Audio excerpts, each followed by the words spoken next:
Olá, pessoal. Estamos aqui com a Catarina. Mais uma vez, muito obrigado pela sua presença, tá bom? É o primeiro episódio, o primeiro programa do KyopoCast. A convidada foi escolhida a dedo, porque caso dê algum pane no apresentador, que sou eu, Alex, ela já conduz o programa sozinha. Depois Você sabe a gente que eu falo inverte. muito, é isso, né? Não, aí você me entrevista, aí já a gente inverte o programa. E Pra aí, mim é mais confortável, inclusive. e aí a gente já deixa eu já passo pro programa pra você, o podcast pra Ai, você, aí adoro. já fica Tá uma bom. coisa sua, tá bom? Se não der certo, pelo menos não perdemos muita coisa. Tá bom. Tá bom? A gente vai começar o programa, né, com aquela famosa Chagisoge. A gente pede para as pessoas se apresentarem, né, do que você acha mais relevante das pessoas saberem de você, tá bom? Por favor, se apresente. Oi, pessoal, meu nome é Catarina Hong. Eu nasci aqui no Brasil, meus pais são coreanos, nasceram na Coreia. Eu sou repórter da Record TV há muitos anos já, agora acho que 17 anos na Record TV, mas eu já sou jornalista há 21 anos. E sou mãe de um menino de 9 anos. Acho que é isso, sou repórter e mãe, o que já é, eu acho que toma bastante do meu tempo já. Já é bastante coisa, mas eu já imaginava que seria uma apresentação um pouco mais modesta. E aí, portanto, eu fiz uma pequena pesquisa, dei uma stalkeada em você antes, né? Então, ó, filha de pais coreanos, se tiver alguma coisa errada aqui, você já me corrige no final, tá? Filhas de pais coreanos que cresceram no Brasil, Catarina Hong é jornalista, que começou na TV Diário, filiada da Rede Globo em Mogi das Cruzes. Na verdade, não. Eu comecei na Globo de São Paulo. Na Globo de São Paulo. É. Ó, Aí depois fui para Mogi. o pessoal vai achar fácil onde eu peguei essas coisas, né? Não é todo mundo que tem um perfil no Wikipedia. Não fui eu que viu? criei, nem sei quem foi que criou aquilo ali, Bom, mas enfim. Trabalhou também como correspondente internacional em Tóquio, para a Rede Record de 2006 a 2010. Atualmente é repórter especial do Domingo Espetacular e recentemente participou da equipe jornalística que ganhou o importante prêmio One World Media Awards, com o documentário Agricultoras Violentadas, e é a primeira vez que o Brasil ganha esse tão importante prêmio da comunicação mundial. Só uma outra coisinha. Hoje eu não sou repórter do Domingo Espetacular, eu sou repórter do Jornal da Record, que é um programa de jornalismo diário que passa de segunda a sábado, às 8 da noite. Então, pessoal do Wikipedia, vamos atualizar, mas facilita muito. Eu acho que quantos coreanos que nasceram no Brasil, quantos brasileiros descendentes de coreanos têm um perfil no Wikipedia, né? Não sei, nunca contei. São muito poucos. Mas eu fiquei surpresa que tinha esse negócio de Wikipedia. Você já chegou a ver? Eu já cheguei a ver. Aí eu falei, gente, eu não sabia disso. Eu não sabia que eu tinha Wikipedia. Eu não sei quem fez, mas tem algumas informações desatualizadas aí. Entendi. Mas pra você ver como o grau da sua importância, né? Principalmente na nossa comunidade, né? Você pensar... quantas pessoas coreanas estão em evidência, estão na televisão, estão fazendo alguma coisa com grande destaque fora de confecção, né? Então, queira ou não, acaba sendo uma referência. Eu acredito até que para fora da comunidade coreana também, até para os descendentes asiáticos no geral. É difícil você ver gente asiática não estereotipada na televisão, não vendendo pastel ou fazendo... Falando com sotaque. Esse tipo de coisa, né? Então... mais ou menos é aí que para você entender, acho que porque você tá no Wikipedia. Você tá em duas páginas. Tem o seu perfil e tem um outro na Wikipedia que fala assim, coreanos famosos no Brasil. Ah, é? E aí tem uma lista de pessoas lá que são famosas e pessoas que ainda não tive o prazer de conhecer melhor o trabalho, que não são só dessa área de televisão, mídia, mas com outros destaques, né? Por exemplo, mas... Esse eu não sabia. Aí, fora isso, não achei nada de que pudesse ter um cancelamento no Google, nem nada. Foi essa primeira pequena pesquisa. Esse documentário que vocês ganharam, que foi pro Record... Repórter Record Investigação. A gente fez durante a pandemia. Foi ano passado. Foi ano passado. E foi um tema forte, porque é sobre violência contra a mulher que vive no campo. Se para a mulher da cidade já é difícil, imagina para quem mora no campo, né? Elas são muito mais isoladas, vivem muito mais isoladas, sofrem muito com o machismo, que às vezes no interior do Brasil ainda tem raízes muito fortes, né? Não estou generalizando, mas assim, em geral é essa a ideia que a gente tem. E foi bem legal esse documentário. A gente foi para Goiás, para Rio Verde, em Goiás, e contou histórias de algumas mulheres ali que algumas infelizmente morreram, outras... Depois da gravação. Não, elas já tinham morrido e a gente foi contar a história delas. E outras que sobreviveram, que são batalhadoras e conseguiram até medida protetiva. A gente conseguiu até fazer um flagrante de um homem que foi preso ali porque ele não tinha respeitado medida protetiva. Enfim, coisas que a gente vê muito aqui no Brasil. Foi bem interessante fazer. E você já estava na expectativa de que pudesse ganhar um prêmio? Eu acredito que quando você faz a matéria, você nem pensa nisso, obviamente, né? Não. Olha, eu confesso que eu estava preocupada primeiro com a situação de pandemia, porque acho que era a primeira viagem que eu estava fazendo durante a pandemia, então eu estava bem preocupada com isso.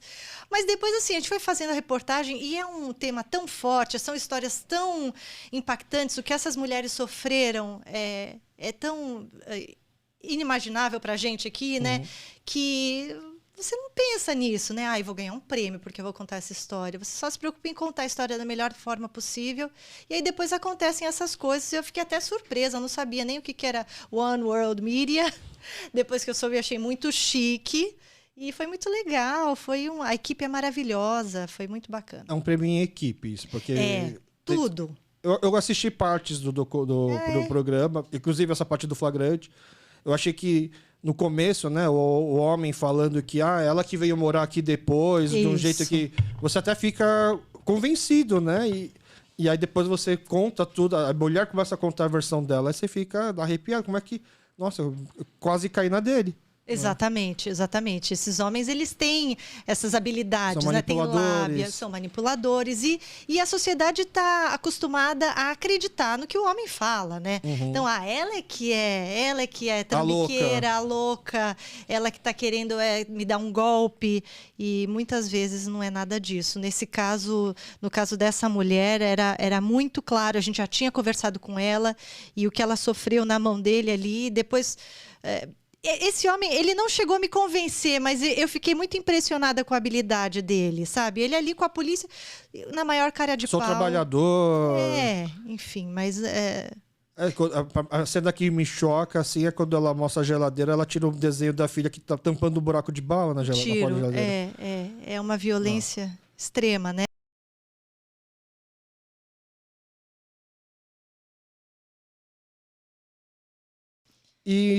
Mas assim, com essa sua carreira, com essa longa trajetória no jornalismo, foi uma das matérias que mais assim, impactou, chocou? Ou tem algumas outras matérias que você botaria na frente assim, em relação à dificuldade de se controlar a emoção para poder fazer o trabalho? Foi uma das que mais me chocaram por causa dessa violência tão na cara, né? Tão extrema e tão sem vergonha, né? Mas, olha, eu vou te dizer, tem muitas matérias me emocionaram, muitas. É muito comum a gente chorar com o entrevistado, a gente voltar para casa e ficar um tempo meio... Eu falo que às vezes dá um estresse pós-traumático. Eu fui para o Haiti no ano passado, a gente ficou quase 15 dias lá. E a gente foi fazer a situação da população depois do terremoto ali, que teve epicentro na cidade de Lecai, que é uma das maiores do Haiti, mas muito pobre, como todo o país, né? E era uma precariedade tão grande. E assim, a gente foi lá, a gente fez as reportagens, todo dia tinha matéria, todo dia a gente mandava material para o Brasil. E fomos fazendo na adrenalina, então passamos alguns perrengues, ali não tinha estrutura nenhuma, enfim, mas a equipe era muito boa, muito unida, e a gente foi e fez. E quando voltei para o Brasil, eu fiquei, sei lá, acho que alguns dias, assim, uns 2 ou 3 dias, eu tive uma folga, né, de uma semana, fiquei em casa, fiquei uns 2 ou 3 dias, assim, ainda um pouco em choque. Eu ligava a luz, eu ficava meio chocada, eu ia tomar banho, eu ficava pensando assim, porque a gente tem tanta coisa, nossa vida é tão confortável, a gente é tão, de uma certa forma, mimado e não percebe, a gente não dá valor, né? Então, eu fiquei um tempo, falei, nossa, gente, acho que eu tô meio num estresse pós-traumático, porque é depois que você se dá conta do que você viveu. Baixa a adrenalina e você começa a digerir aquilo que você viveu, exatamente. Então, eu fiquei meio assim, uns 2, 3 dias meio assim, meio catatônica. Isso aconteceu depois do Haiti. Aí, mais uma matéria recente, eu fui fazer sobre uma pessoa que Era uma matéria sobre heróis. E esse cara, o Bahia, ele salvou pelo menos umas 6 pessoas naquele desmoronamento em Franco da Rocha. Sei. Teve uns meses atrás, por causa da chuva, né? Que destruiu uma comunidade inteira ali, um morro que desbarrancou. E ele salvou a família dele e depois começou a salvar os vizinhos. E o relato dele era tão... Ele se expressava tão bem e explicava, ele contava os pormenores de como é que ele descreveu a situação para a gente. E ele falando, e eu entrevistando, a sorte é que eu estava de costas para a câmera, mas eu chorava assim, eu chorava, que eu não conseguia perguntar. E eu falava, e eu não conseguia perguntar porque eu não conseguia parar de chorar. Eu acho que foi a última vez que eu chorei para valer numa reportagem, foi nessa, porque... Ele me explicou uma coisa, apesar de... Eu já tenho mais de 20 anos de carreira como jornalista, mas a gente ainda aprende muita coisa, né? Muita coisa. Então, ele explicou... A gente, às vezes, não tem ideia quando tem esses desmoronamentos, deslizamentos de terra, aí a pessoa morreu. A gente acha que a terra cobriu ela e ela morreu ali na hora, né? Sufocada, morreu.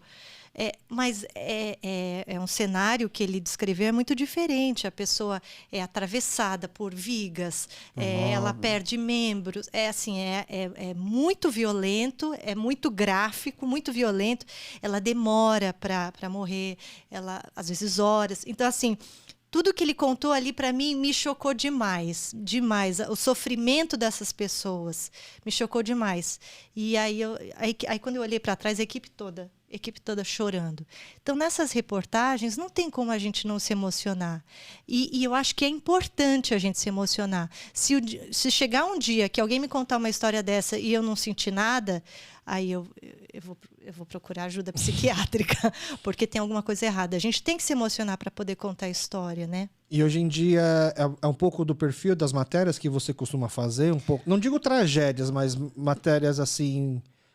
Diferentemente do Domingo Espetacular, onde você faz matérias mais magazine, mais revista, né? Matérias mais pontuais de acontecimentos. Varia muito. Mesmo no Domingo Espetacular ou no Jornal da Record, tem matérias... Na verdade, a gente divide mais ou menos assim. São as matérias do dia, o factual, o que aconteceu no dia. Tem as matérias produzidas, que é aquelas... vamos fazer uma matéria sobre como a inflação está impactando o bolso da dona de casa, que mora na periferia das cidades. Então, a matéria mais produzida. E tem as matérias de série.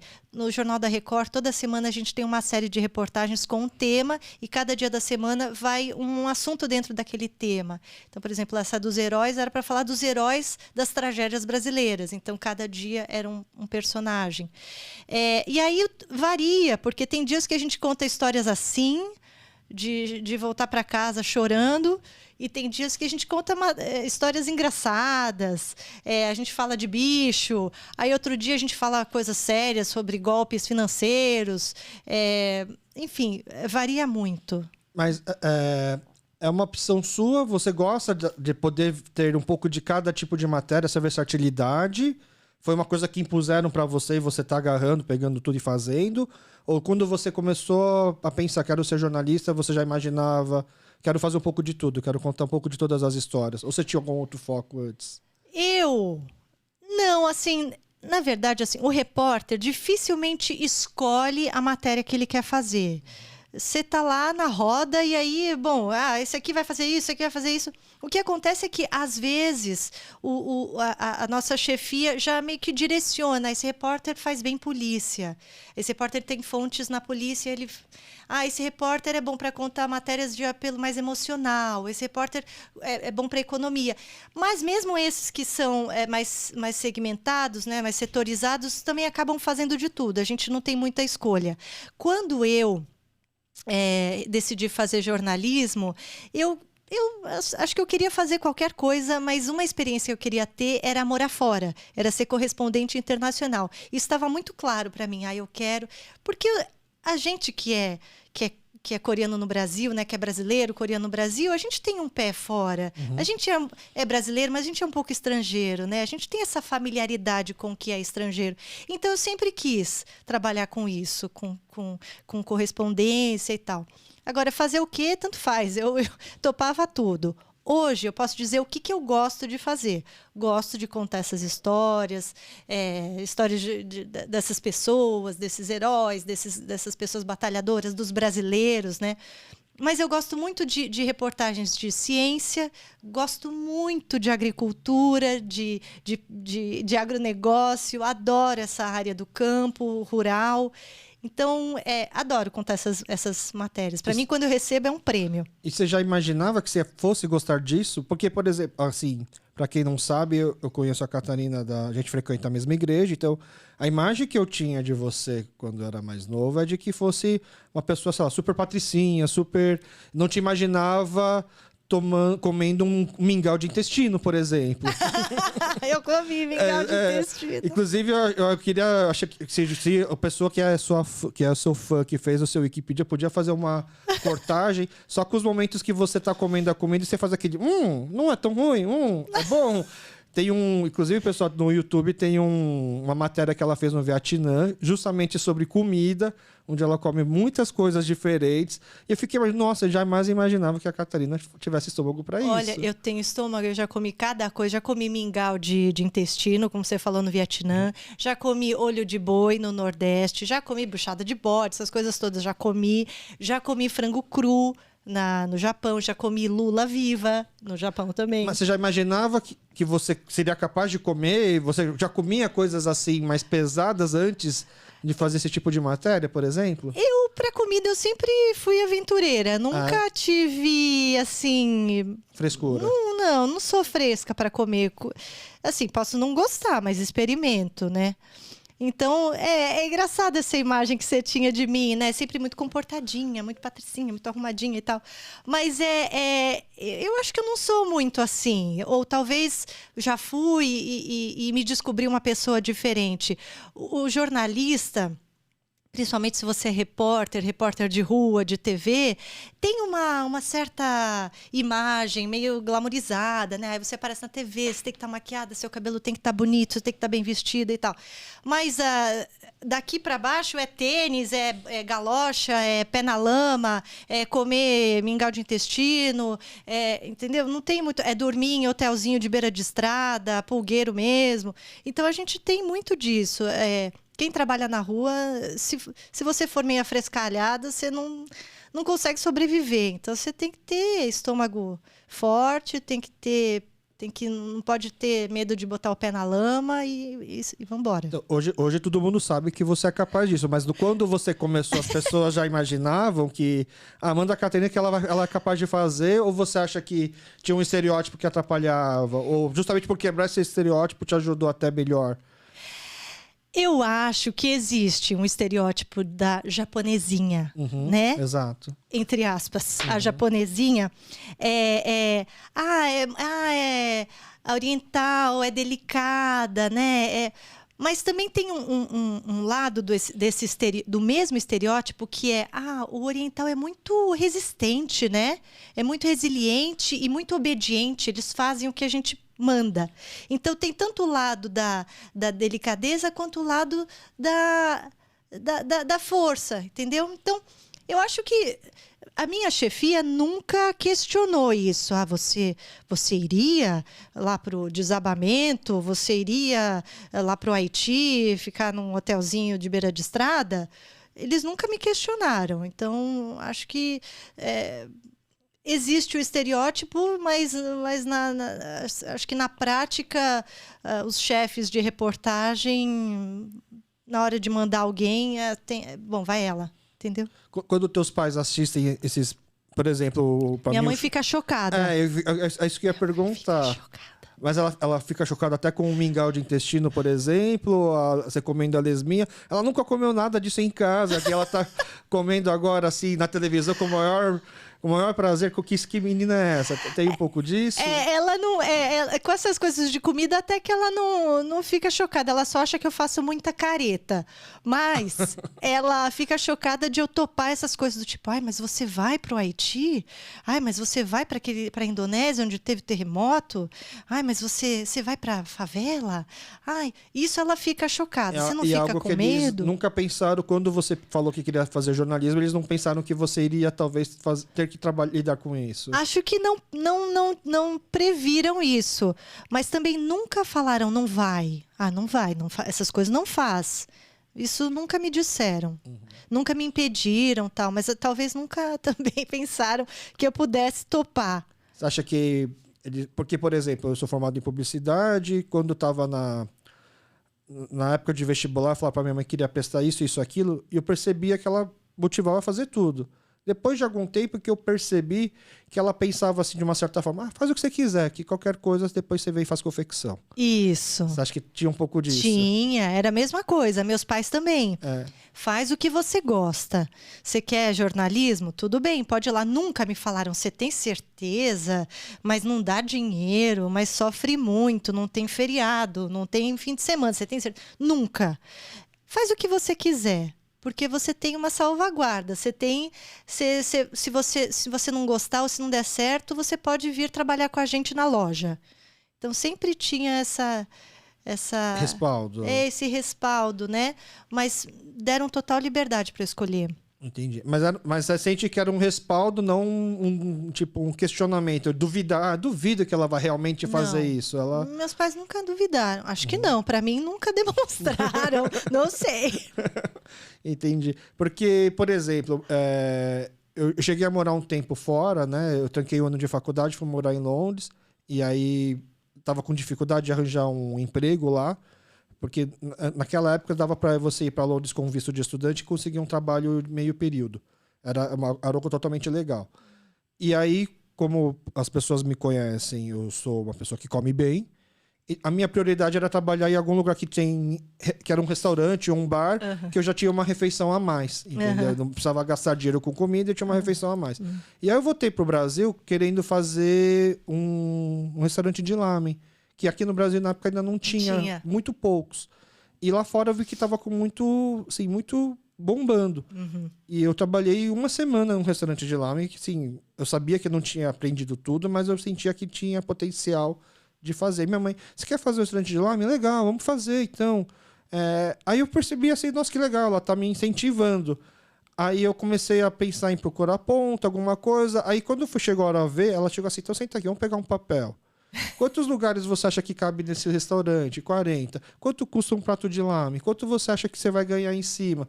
E ela fez toda aquela conta do tipo, você quer fazer mesmo um lamen? Você não quer vir fazer loja? Entendeu? Foi aqui. Aí depois eu percebi que de uma certa forma... Ela fez você época, perceber, né? Que assim, porque ela nunca perguntou, por exemplo, você vai ser feliz fazendo lamen? Porque na cabeça dos meus pais, eu acredito que grande parte dos pais... Felicidade não está no trabalho. Você trabalha para conseguir o dinheiro para você comprar aquelas coisas que te fazem feliz. Ela não... Porque, obviamente, acho que ela não tinha prazer em ter uma confecção. Minha mãe, ela entrou nesse meio para sobrevivência. Para o imigrante é muito isso, né? Então, ela viu que tem estabilidade, dá para ganhar dinheiro. Hoje em dia não é tão fácil quanto era, talvez... Não sei se era... É uma polêmica, né? Será que hoje é mais fácil fazer confecção pra gente que está mais aqui no Brasil? Naquela época, para nossos pais... Me parece que antes era mais simples, talvez. O mercado era mais simples. Então, o mercado era mais simples, mas se você for ver as dificuldades que eles tinham em relação a conhecer o mercado, aí acaba voltando alguns passos para trás nessa corrida, né? Mas, de qualquer forma, ela nunca me questionou assim, você está fazendo algo que você gosta ou era assim, vai render? Né? E aí, qualquer outras ideias que eu ia tendo, né? Sempre incentivava. Mas depois eu percebi, ela sempre incentiva porque ela sabe que no final das contas eu vou acabar desistindo, entendeu? É a mesma coisa do podcast. Vai lá e faz. Quer fazer, não tem problema. Você já tem seu bar, tá fazendo outro trabalho, então ok, né? Mas se eu falar assim, vou largar tudo para fazer, eu acho que hoje, não sei se ela ainda pensaria dessa forma. É difícil, né? Eu acho a minha mãe uma pessoa que tem a cabeça super aberta para a idade, pros tempos que ela viveu. Mas mesmo assim, ela foi sábia. Ela não disse não, ela falou pode, mas olha aqui, ela fez você perceber que não era fácil. Manipulou bem, né? Manipulou bem, mas... Esperta, né? Mãe coreana, né? E nem que você estava falando assim, aquela hora que a imagem da japonesinha, frágil, delicada, é porque as pessoas não conhecem a imagem da Adima coreana.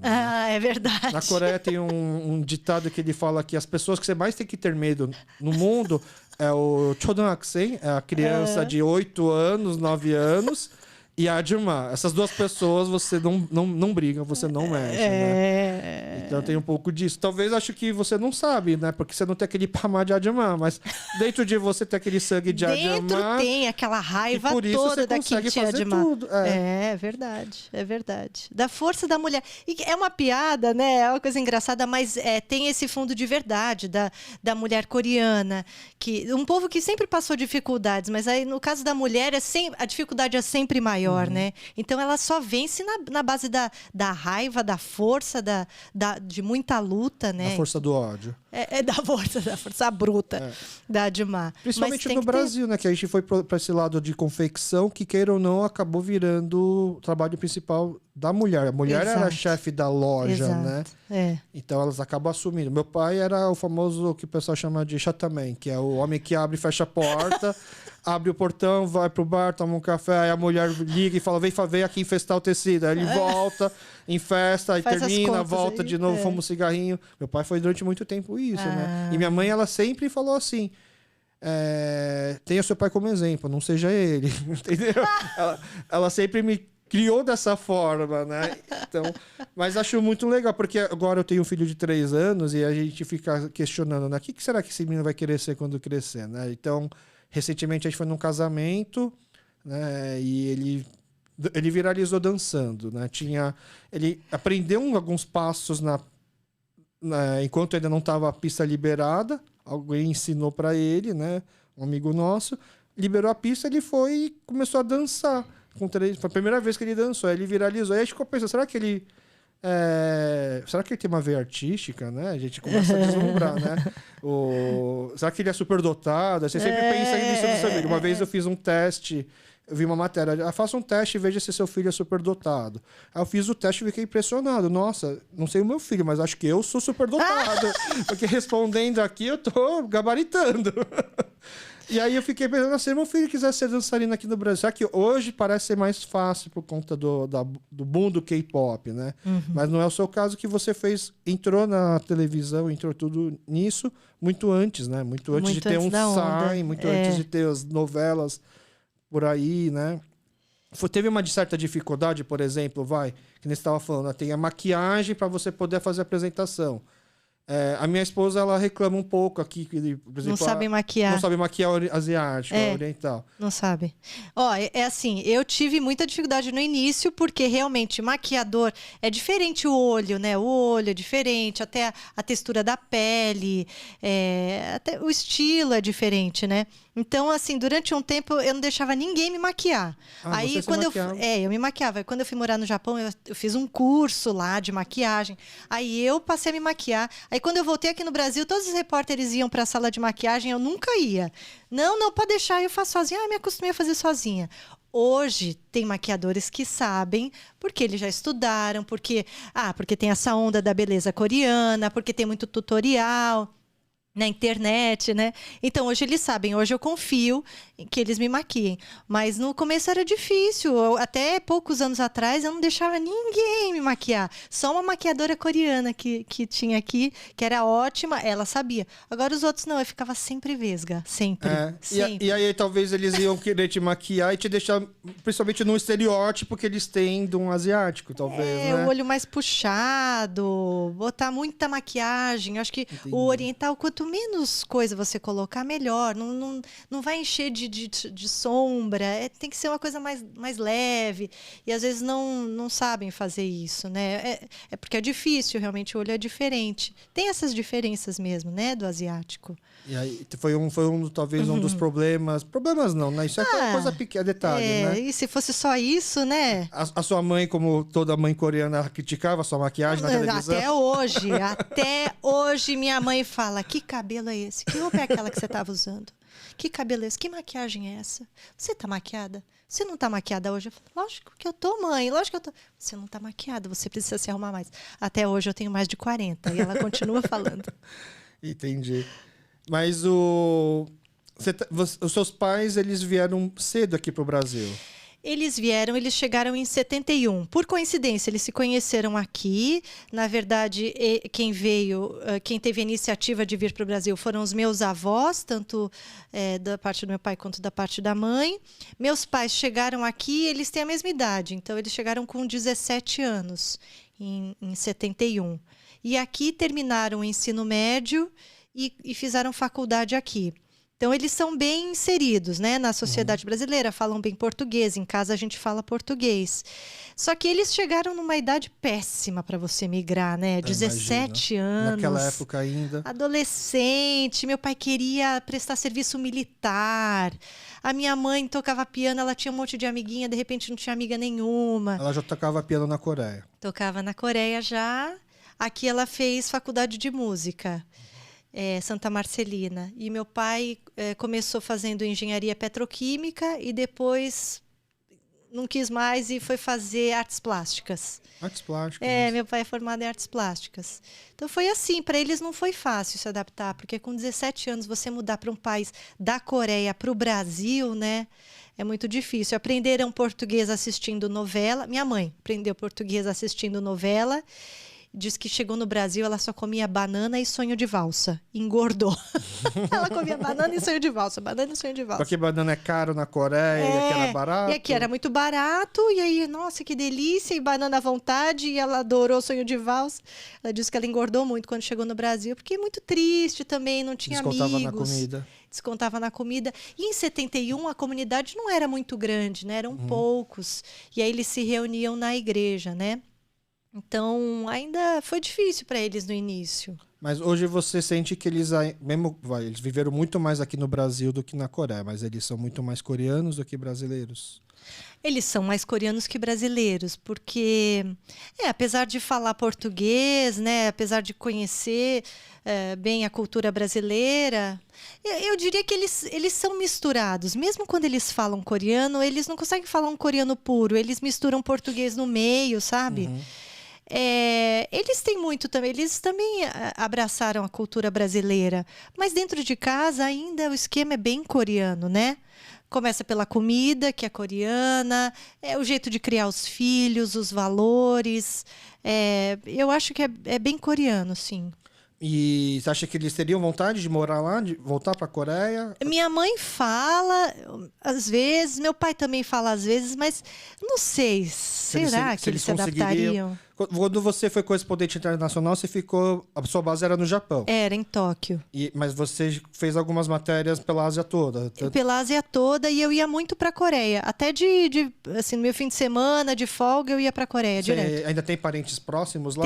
Tenho. São primos, né? Primos dos meus pais, mas são bem próximos. Você tinha um respaldo lá também? Tinha tias, tinha primos. Então eu ia muito para a Coreia. E a Coreia é engraçado, porque eu ter me mudado para o Japão, quando eu fui para o Japão, eu falei, é até bom o Japão que não seja a Coreia, porque na Coreia é complicado você ser filho de imigrante, não saber falar coreano, as pessoas te criticam muito, as admadãs, né? Elas acham ruim que você não fala coreano e tal, você sendo coreano. Ainda bem que é no Japão, porque aí lá eu sou estrangeira 100%, né? E aí, realmente foi bom nesse aspecto. Talvez se fosse na Coreia, teria sido talvez um pouco mais difícil para mim, porque eu ia me sentir julgada o tempo todo. Agora, no Japão, eu me descobri coreana, porque eu sempre achei que eu tinha cara de japonesa. Porque aqui todo mundo chama de japonês, né? O japonês, ou japa.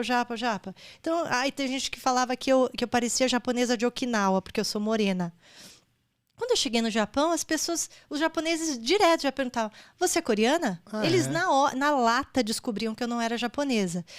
Mesmo sem eu começar a falar, falava japonês mal, sabiam que eu era estrangeira. O seu coreano era melhor que o seu japonês? Meu coreano é bem ruim, mas era melhor que o japonês no início. Depois, meu japonês ficou bem melhor que o coreano. Claro, porque aí eu falava no dia a dia, né? Não era fluente em japonês, mas eu me virava bem. E o coreano ainda era bem rudimentar. Eu falava assim, que eu falava melhor japonês, mas entendia bem coreano. Então, a minha audição estava mais treinada para o coreano e a minha fala estava treinada para o japonês, que é uma confusão. Mas no Japão eu descobri que eu tenho cara de coreana. Eu nunca soube disso. Falei, caramba, as pessoas me reconhecem como... Então eu tenho traços coreanos. Eu não sabia disso, eu só fui descobrir isso já depois de velha. E isso no Japão é um baita elogio, né? Não sei se você sabe, né? Que eles veneram o padrão de beleza. Hoje é, né? Algum tempo atrás não era. Não, sim. Né? Mas hoje é. É que é engraçado, porque meus amigos não coreanos me perguntam, mas você consegue distinguir quem é coreano, japonês ou chinês? Aí eu falo assim, no Brasil é fácil, por conta de cabelo, roupa, mas, por exemplo, quando eu vou para os Estados Unidos, quando eu estou nos Estados Unidos, você vê um asiático lá de falar, isso aqui é coreano, chinês, japonês, já é um pouco mais difícil. Ainda mais dependendo do... Você está na Califórnia, você está em Nova York, onde tem muitos asiáticos, é mais difícil. Então eu fico imaginando, pô, no Japão, como tem muita gente, deve ser difícil você conseguir distinguir no Japão quem é japonês ou não, a não ser pela roupa, talvez. Tem alguma diferença, mas quando eles percebiam que eu não era japonesa, aí a primeira... Ah, não, você é coreana, né? Porque também tem muito coreano migrante lá, né? Muito coreano de terceira, quarta geração já no Japão, né? Muito misturado, que tem até nome japonês. Mas eles percebiam logo que eu tinha uma ascendência coreana. Eles não pensavam que você era um japonês do Brasil que voltou, por exemplo, que tem bastante também. Não, dekasegi, tipo assim, não. Interessante. Mais do que me identificar como uma descendente de japoneses, eles me identificavam como uma descendente de coreanos. Pelos traços. Entendi. E aí você ficou bons anos, né? Fiquei 4 anos e meio. Então, nisso o Wikipedia acho que não errou tanto, né? Não. E, inclusive tem uma matéria muito chocante e legal e ao mesmo tempo que eu fiquei, nossa, que curioso, que é do menino que fuma na Indonésia. Ah, é verdade. Você foi pra Indonésia só por causa dele ou já estava lá cobrindo alguma coisa? Eu já tinha voltado do Japão. Eu já tinha voltado, eu estava no Brasil. Aí eu voltei em maio de 2010. Aí em julho eu fui para Singapura para fazer uma série de reportagens porque ia ter como é que chama aquilo? Olimpíada da Juventude em Singapura. Essa é a primeira Olimpíada da Juventude em Singapura em 2010. Então eu voltei para lá em julho. E aí, em agosto, eu retornei também para cobrir as Olimpíadas. Então, em julho, quando eu estava lá, eu estava fazendo as reportagens sobre Singapura, e aí o meu chefe, na época o Douglas Tavolaro, falou: aproveita, dá um pulinho na Indonésia e faz esse menino que fuma. Eu fiquei tão brava, porque eu falei... Não é porque eu tô na Ásia que os países são um do lado do outro. Primeiro que eu ia perguntar, é um pulo mesmo da Singapura para Indonésia? Não é tão perto Singapura da Indonésia. Tem que pegar um voo internacional. Eu não lembro agora quantas horas de voo que eram. Mas era um voo internacional. Aí, enfim, eu fui assim, batendo o pé. Ai, eu tenho que ir lá. Poxa, eu tava fazendo aqui, tem que interromper para fazer esse moleque que fuma. Que história é essa? Foi um dos primeiros vídeos. Você já tinha visto o vídeo dele antes? Eu não tinha vídeo, eles mandaram o link. E aí eu falei, ai, gente, que coisa bizarra, vou ter que fazer isso aí. E na época, era 2010, era um dos primeiros vídeos que viralizavam. Um dos primeiros memes. Um dos primeiros que viralizavam, né? Ainda 2010 era muito cedo essa coisa de YouTube, de vídeo viralizar. Então foi um dos primeiros, porque era realmente uma imagem muito chocante. Pra quem não conhece, acho difícil, é uma criança gordinha, devia ter 6 anos. Não, 2. 2 anos. Uma criança gigante, um mini Michelin, né? Fumando, xingando, parecendo um velho, Parecendo um velho fumando. Aí eu fui para a Indonésia para fazer esse menino e no fim foi essa reportagem marcou muito a minha carreira. Todo mundo até hoje lembra. Dela, né? E o bebê fumante, até hoje, já faz 12 anos. Então esse menino já está hoje com 14 anos. Eu encontrei esse menino. Mas foi uma outra matéria ou foi por acaso? Porque a Record trouxe ele para o Brasil. A Record trouxe para o Brasil. Quando é que foi? Foi 2, 3 anos atrás. Esse menino já está com, sei lá, 11 anos, 12, sei lá. E ele veio aqui para o Brasil, aí eu fui encontrá-lo. Ele lembrava de você? Acho que não, né? Ele novo, falava, né? que lembrava, mas não, quando você tem 2 anos, você não tem memória para, né? Mas ele tá um menino ótimo. Ele parou de fumar, ele foi internado numa clínica de reabilitação, conseguiu parar de fumar. Hoje ele é garoto propaganda anti-tabagismo, quer ser médico. Então foi muito legal encontrar com ele agora. É uma das matérias que o pessoal mais lembram de você. Nossa, eu acho que é a matéria que as pessoas mais lembram. Do bebê fumante. É incrível, acho que vai marcar minha carreira para sempre. Eu e o bebê fumante. Tomara que ele não vire mais notícias, né? Que ele siga para agora. Só notícia boa, que vire médico, né? Que vire médico, ou sei lá, o que quer que ele seja.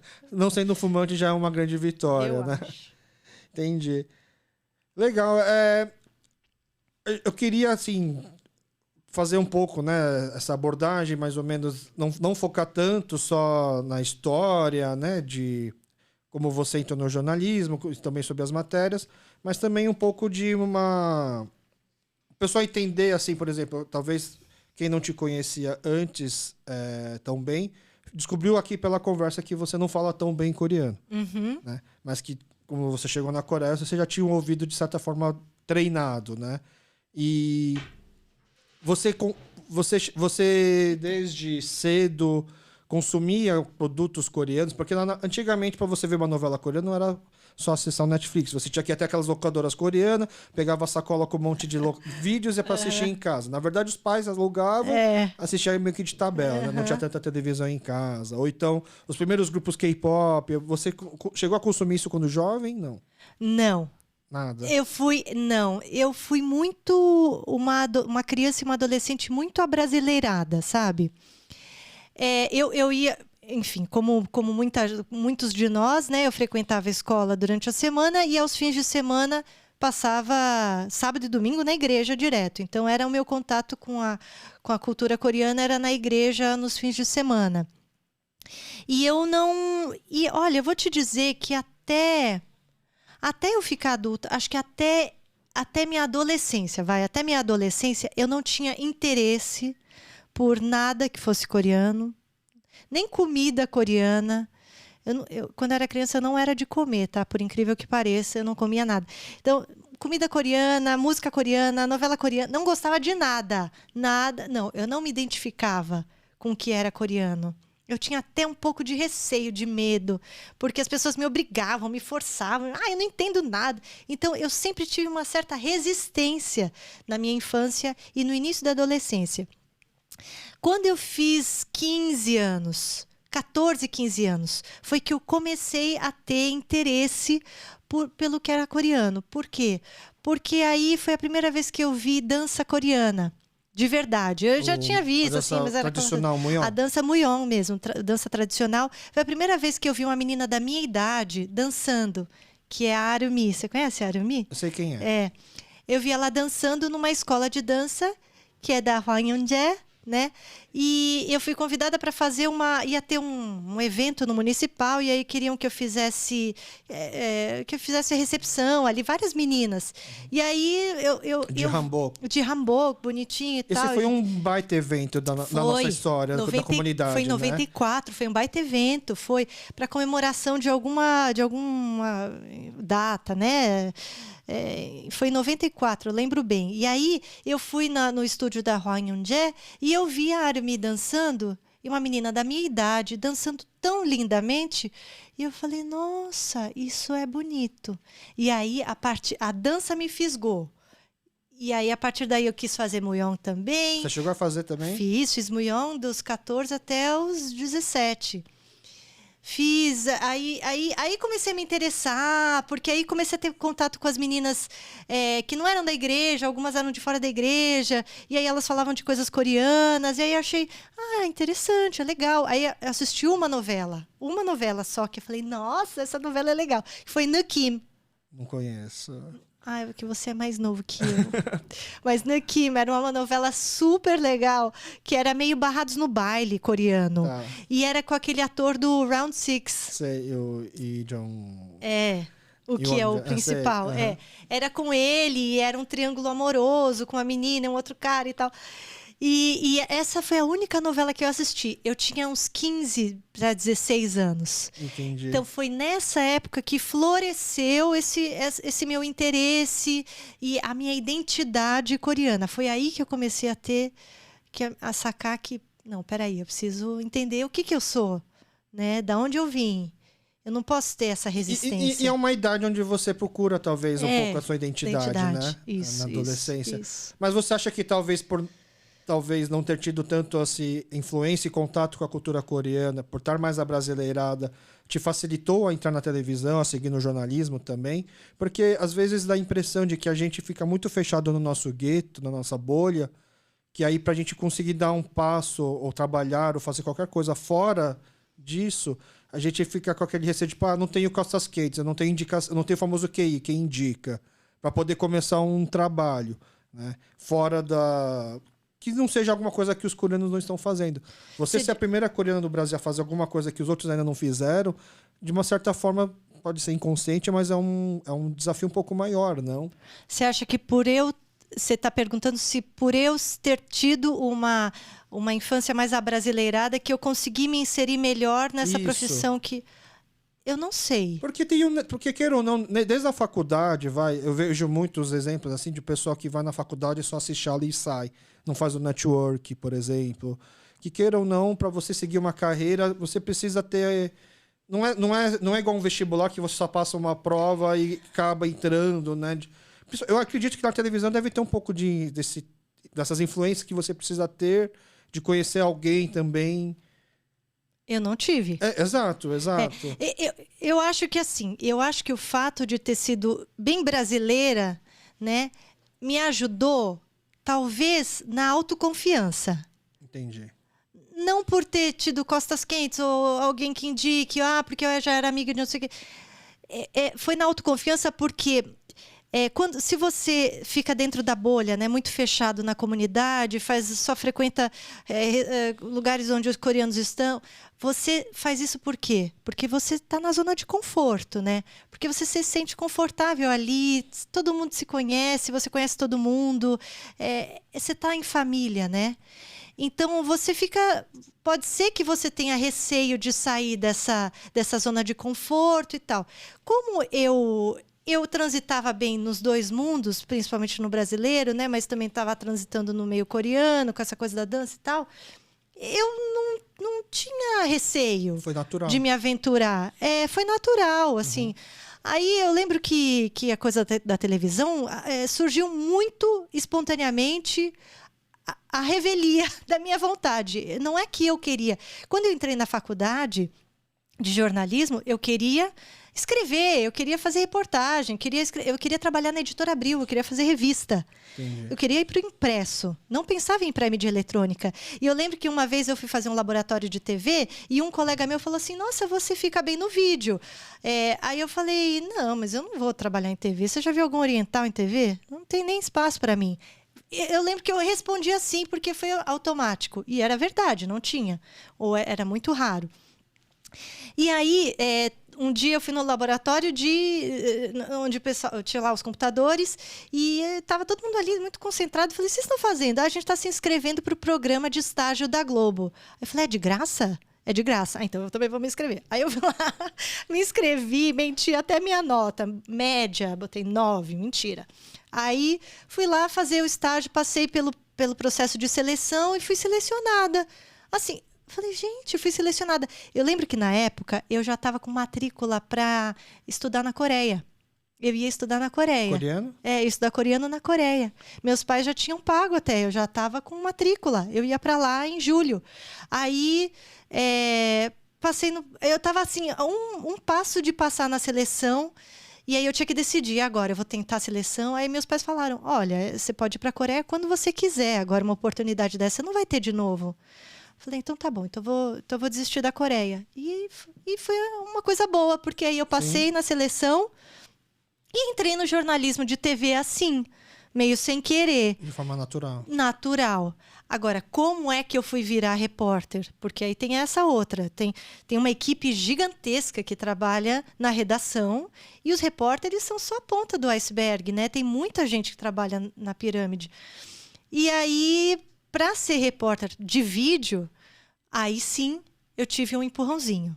Eu vou dizer até que foi uma espécie de cota, porque na época o diretor de jornalismo era o Amaury Soares e ele teve essa visão. Ele falou, eu quero ver você no vídeo, porque a gente não tem asiático no vídeo.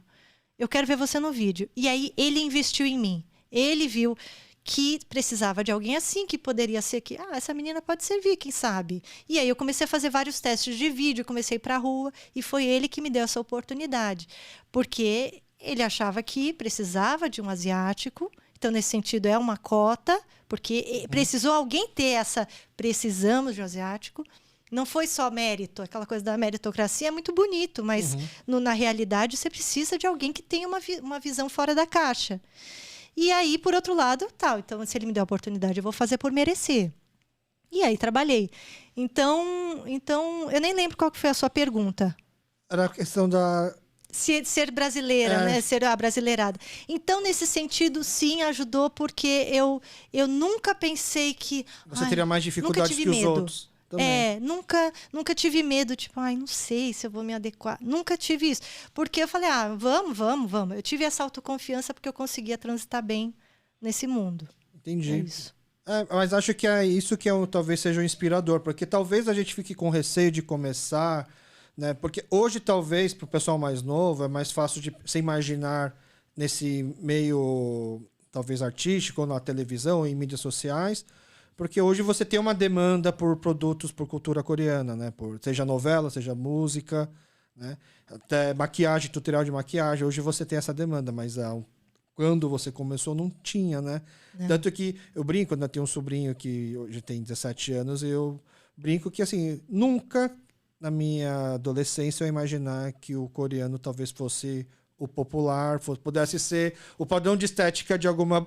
branca, exatamente. Por exemplo, né? Quando é que a gente ia imaginar? Tem um podcast, uma entrevista do David Chang, do chefe americano, descendente coreano, muito famoso, onde ele entrevista o ator do Walking Dead, né? O Steve Yeun. E ele fala, cara, você é o primeiro coreano a pegar uma branca na televisão. Você tem ideia do que você é, sabe? E isso foi muito antes de estourar BTS, por exemplo, né? Antes do Psy, por exemplo, também. É verdade. Né? Então, é uma ruptura, e a gente fica, às vezes, por conta desse medo, que a gente não teria esse medo se a gente estivesse na Coreia, por exemplo, porque é natural, né? A gente agiria natural, é normal. Eu vejo rostos parecidos com o meu na televisão, né? E aí talvez seja até uma ajuda para quem tenha receio de sair um pouco da nossa bolha, né? Talvez não seja ruim abrasileirar, né? Talvez seja bom para... A gente está no Brasil, a gente precisa se passar um pouco meio invisível na galera, assim, né? Como se fosse alguém que faz essa parte. Eu acho que, sabe, talvez é ter cara de pau. Ter cara de pau. Porque você está aqui, você é brasileiro também. E o fato de você se abrasileirar não significa que você vai ser menos coreano. Você pode ser as duas coisas, né? Pode ser em dobro, não metade, né? Então, é ter cara de pau mesmo. Vou tentar, qual é o problema? Não tem nenhum asiático na televisão. Eu posso ser o primeiro, posso ser o segundo, sei lá. Mas não ter medo de dar as caras. Algum né? momento, por exemplo, você chegou a se questionar ou se sentir pressionada pelo fato de não falar bem coreano no jornalismo? Até hoje. Eu morro de vergonha que eu não sei falar bem coreano. Não, mas assim, você acha que o pessoal da redação esperava isso de você, por exemplo? Não. Nesse sentido, acho que não. Não tem essa cobrança. Você deveria falar coreano. Claro, deveria, mas não existe essa cobrança. Acho que é mais uma coisa minha. Eu que me cobro, me sinto... Você que quis ir para a faculdade na Coreia estudar? Eu que quis ir para lá estudar, porque eu falei, a gente não tem cabimento, eu preciso aprender coreano, né? Entendi. Aí eu fui ser jornalista e nunca aprendi coreano. Aprendeu japonês antes. E já esqueci também. Entendi. Mas essa cobrança, eu já sofri mais com isso no passado. Mas pessoal, não dos outros. Pessoal, não dos outros. Entendi. Bom, nessa parte final da nossa conversa, que já está estourando o nosso tempo, eu ia pedir indicações para você, tanto cultural quanto gastronômicas, né? Fora essa novela Nukim que você assistiu há muito tempo atrás, que eu acho que nem deve ter no YouTube ou qualquer outro streaming também, tem algum outro produto cultural coreano que você consome? Eu vou falar a verdade pra você. Eu não assisto seriado e novela coreana. Eu não... Aliás, eu não assisto muito seriado. Entendi. O último foi o Round Six, né? O Round Six você assistiu? Eu assisti, mas é porque não tinha como, né? Senão eu não ia ter conversa com os meus amigos, porque só se falava nisso. Assisti esse. Ó, eu não sei. E você gostou? Eu gostei como entretenimento, assim, legal. Mas não é das minhas séries favoritas, nem achei que é... Merecia ser a número 1 Não que não merecia, eu digo. Porque é um produto popular, né? E o popular não é um produto de grandes avaliações críticas, né? Não é. Não, assim, foi ok. Foi um entretenimento ali que durou uma semana. Ok. Nada demais. Mas eu gosto de filmes coreanos. Eu já assisti alguns que eu gostei, mas eu tô meio desatualizada. Também confesso. Ai, não vou te ajudar nessa parte. Quando o Psy estourou e fez sucesso, sente orgulho ou vergonha? Orgulho, claro. Um Ajushi dançando de repente. Porque o Psy, ele é muito caricato, né? Eu tenho muitos amigos que pensaram no coisa. Poxa, tanto grupos de K-pop pra estourar, foi logo o Psy. Mas aqui o Psy, ele é uma grande referência na Coreia, obviamente. Não, mas eu não senti vergonha de maneira alguma, porque ali você vê a produção que tem, como foi bem filmado, como foi bem roteirizado aquele clipe, como foi bem gravado, como aquele cara teve sacada, como é inteligente, imagina. Eu acho ele um herói. Não sei se você sabe, ele é uma das poucas pessoas que fez exército 2 vezes, sabia? Sério? Eu não sei bem os detalhes, né? Tem uma entrevista dele muito boa. Porque quando ele fez, ele já era famoso, os pais deles eram ricos, né? Porque ele mesmo não tem o padrão de beleza coreano, né? Se você for ver, né? Tanto que quando ele ia fazer as auditions, né? O pessoal já falava, tem que fazer um Sakapur nele, por exemplo, né? E ele conseguiu se manter porque ele já tinha umas costas do pai que tem dinheiro. Mas aí, se não me engano, ele fez o exército daquela forma um pouco mais light, que é oficial, que é trabalho de escritório, esse tipo de coisa. Sim. Só que acharam que ele não fez de forma correta, que ele foi favorecido por ser famoso e tal, e ele teve que fazer de novo. Ele foi obrigado a fazer. Mas ele fez de um jeito que, assim, por exemplo, até antes dele estourar, depois que ele estourou mundialmente, na Coreia ele já era muito famoso, quando você perguntava para um soldado coreano lá, eles têm direito a não sei quantos shows pro quartel. Todo mundo pedia grupos femininos. O único artista masculino que pedem é o Psy. E o Psy, como ele já fez o exército, ele é muito inteligente. Ele faz o show e tá sentado ao alto escalão do exército, vai assistindo o show. Aí o pessoal começa a gritar, bis. Aí ele fala assim, gente, eu gostaria muito de fazer o bis, mas eu sei que muita gente aqui amanhã vai ter treinamento logo cedo, então eu não quero prejudicar. Eu só vou fazer um bis se o general liberar esse treinamento cedo da manhã. E o general se sentia pressionado e liberava, e a galera ia aderir. Então ele é um herói. Ele é muito além dessa caricatura, né? E na parte gastronômica, você não comia muita comida coreana antes? Eu voltou a comer. Aí eu, enfim, aprendi a comer só adolescente, sabe? Aí, mas assim, eu sempre fui mais da comida brasileira, do arroz com feijão. Quando eu virei mãe, meu filho, ele é muito coreaninho. Muito coreaninho. E ele adora comida coreana. Então eu sempre faço para ele. Eu comecei a cozinhar mais, a aprender alguns pratos. Aí eu fui ver com a minha mãe como é que faz. Minha mãe cozinha bem, minhas tias cozinham bem, minhas harmonias cozinhavam bem, né? Então tem essa tradição da família. Eu fui aprendendo com elas. Ainda hoje eu aprendo muita coisa. Eu não sei fazer muitos pratos. Eu faço alguns básicos. Entendi. Mas é graças ao meu filho. Mas tem algum prato que é o seu comfort food? Assim, putz, eu como isso, eu lembro da minha avó, quando eu tô triste, eu quero... Tem alguma comida coreana que você tem algum carinho, alguma preferência principal, algum prato? Toku, isso é o básico. Que tá doente, toku. É fácil de digerir, é gostoso? Ai, na minha casa, assim, o Moraes é um hit. Tá. É um hit. Eu gosto de combi de tigé. Eu gosto de... tudo que é meio cremoso, assim, eu adoro. Que é o que é uma peculiaridade nossa, né? Você não acha... O pessoal fala muito do churrasco coreano e eu sempre falo que, gente, é que vocês não conhecem as sopas coreanas. Que isso, quando você comer, você vai entender que comida também é remédio, né? Assim, exatamente. Não remédio amargo, né? Não, engraçado, os brasileiros falam, mas sempre tem sopa? Mas mesmo no verão, sempre tem sopa. E os coreanos tomam sopa no verão e falam, ai, chanada. Né? Ai, que gostoso, que fresquinho. O kalguksu também, o da minha mãe é ótimo. Adoro. Legal. E você já deve ter ouvido falar que você é referência para pessoas que querem fazer jornalismo, que tanto não só coreanos como brasileiros também, mas principalmente talvez para outros asiáticos, porque é engraçado, a gente tem uma imigração japonesa muito mais antiga, muito maior, mas o primeiro rosto asiático talvez a gente ver com tanta frequência não foi de um japonês, assim, na televisão, no jornal, por exemplo, né? Então você acaba sendo uma referência assim fora até da comunidade coreana para os asiáticos, né?